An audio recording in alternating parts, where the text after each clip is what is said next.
और शान है हमारा मेवाड़ पूरे भारत की।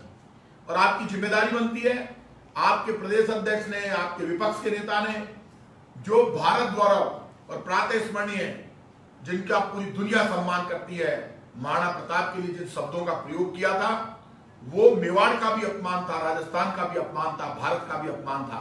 आप चिंतन बैठक कर रहे हैं क्योंकि मेवाड़ की जनता में आक्रोश है, इसलिए राजस्थान का चिंतन, राजस्थान में पार्टी को मजबूत करने के लिए आप मेवाड़ पहुंचे हैं। लेकिन आपकी पूरी पार्टी की जिम्मेदारी है, आज आपकी चिंतन बैठक का अंतिम दिन है। इस अंतिम दिन आप मेवाड़ की धरती पर महाराणा प्रताप के समाधि स्थल पर जाइए, महाराणा प्रताप के जन्म स्थल पर जाइए और भारत गौरव, दुनिया जिनको स्वाभिमान के प्रतीक के रूप में और जिनकी किस्से कहानियां पढ़ती है, जिन्होंने खुलकर कहा था मैं मर सकता हूं लेकिन मेरे स्वाभिमान से और मेरी धरती मां के सम्मान से समझौता नहीं कर सकता, ऐसे महाराणा प्रताप के यहां जाकर आप पूरी पार्टी के सब मेंबर्स के साथ जाकर हाथ जोड़कर आप माफी मांगिए और स्वीकार कीजिए कि आपने भगवान राम के लिए गलत शब्दों का प्रयोग किया। आप भगवान राम से अपने आप को बड़ा बता रहे थे बीजेपी के लोग, और आपने महाराणा प्रताप के लिए गलत शब्दों का प्रयोग किया। जब आप गलत बोल रहे थे भगवान राम के लिए और महाराणा प्रताप के लिए, तब आपके पार्टी के किसी नेता ने आगे बढ़कर ये नहीं कहा कि इन्होंने गलत कहा है। ऐसे हैं हमारे भगवान राम जो सबका भला करते हैं, जो जन कल्याण और विकास का रास्ता दिखाते हैं, उसी को राम राज्य कहते हैं। राम राज्य के बारे में बीजेपी समझती नहीं है। आप तो वोट से राम राज्य को जोड़ते हैं। राम राज्य का अर्थ मैं आपको बताता हूं, राम राज्य सब पार्टियों से ऊपर है। जहां जन कल्याण और विकास होता है वही राम राज्य होता है। आप राम के खिलाफ बोल गए। आपने कहा कि बीजेपी नहीं होती तो राम नहीं होते, राम का नाम नहीं होता तो बीजेपी का आता पता नहीं होता। इसलिए राजनीति से ऊपर उठिए।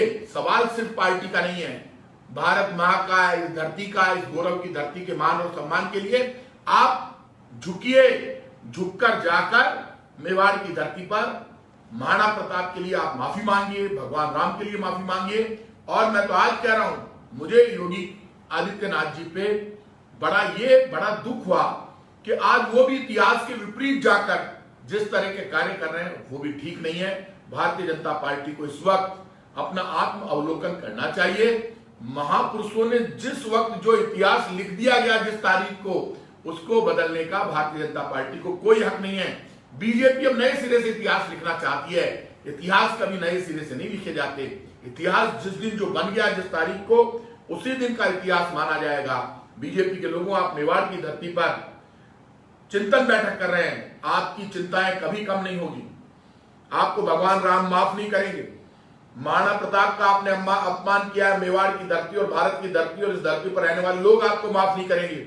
यदि आप में थोड़ा बहुत भी आत्मसम्मान बचा है तो सारे बीजेपी के लोग कुंभलगढ़ से निकल कर जाओ। ये कुंभलगढ़, ये जो धरोहर है देश की, दुनिया जिसको देखने के लिए आती है, ये इन्हीं महाराणा प्रताप के परिवार के लोगों ने कुंभलगढ़ बसाया। आप वहां जाकर चिंतन बैठक कर रहे हैं। कुंभलगढ़ में जाकर मेवाड़ के लोगों से, महाराणा प्रताप के लिए पूरे देश के लोगों से माफी मांगिए और स्वीकार कीजिए कि भगवान राम और महाराणा प्रताप के लिए आपने जिन शब्दों का प्रयोग किया वो गलत शब्द थे। आप यदि माफी मांगेंगे तो आपकी चिंतन बैठक सफल मानी जाएगी, अन्यथा आपकी चिंताएं बढ़ेगी और देश आपको कभी माफ नहीं करेगा। जय हिंद।